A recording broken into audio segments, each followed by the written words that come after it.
Վարչապետի թեկնածուի առաջադրելու իմ գլխավոր նպատակը իրական խաղաղություն հաստատելն է։ Խաղաղությունը հնարավոր է միայն այն դեպքում, երբ դու ուժեղ ես եւ կարող ես պաշտպանել քեզ։ Ուրիշների կամքից կախված խաղաղությունը խաղաղություն չէ։ Արժանապատվությունն առանց ուժի պարզապես պատրանք է։ Թվարկեմ մի քանի կետեր, որոնք մենք անմիջապես իրականացնելու ենք, դրանք ոչ թե կարգախոսներ են, այլ կոնկրետ ծրագրային կետեր։ Առաջին, պաշտոնավարման հենց առաջին օրը ստեղծվելու է ռազմական բարեփոխումների հատուկ հանձնաժողով։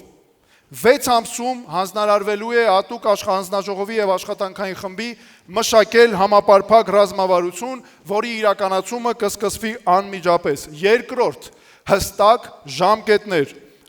Մեր պաշտոնավարման առաջին տարվա ավարտին լիարժեք զսպման կարողություններ։ Առաջին ժամկետի ավարտին ռազմական հավասարակշռություն հանրության համար թափանցիկ հաշվետվողականությամբ։ Երրորդ, պաշտպանական ծախսերը ոչ պակաս քան համախառն ներքին արդյունքի 8%-ը։ Սա նշանակում է ռազմական բյուջեի աճ առնվազն $1 միլիարդ։ Ամեն տարի առնվազն $500 միլիոն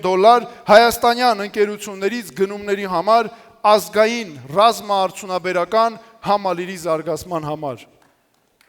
Չորրորդ, ճշմարտություն եւ պատասխանատվություն։ Մենք անմիջապես հրապարակելու ենք 44-օրյա պատերազմի հարցերի վերաբերյալ ազգային ժողովի հանձնաժողովի զեկույցը։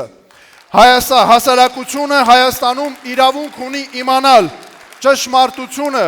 Մենք պարտավոր ենք արժանապատվորեն գնահատել մեր հերոսների սխրանքը եւ աջակցել նրանց ընտանիքներին։ Նրանք իրավունք ունեն բոլորը իմանալու հարցերի պատասխաններ։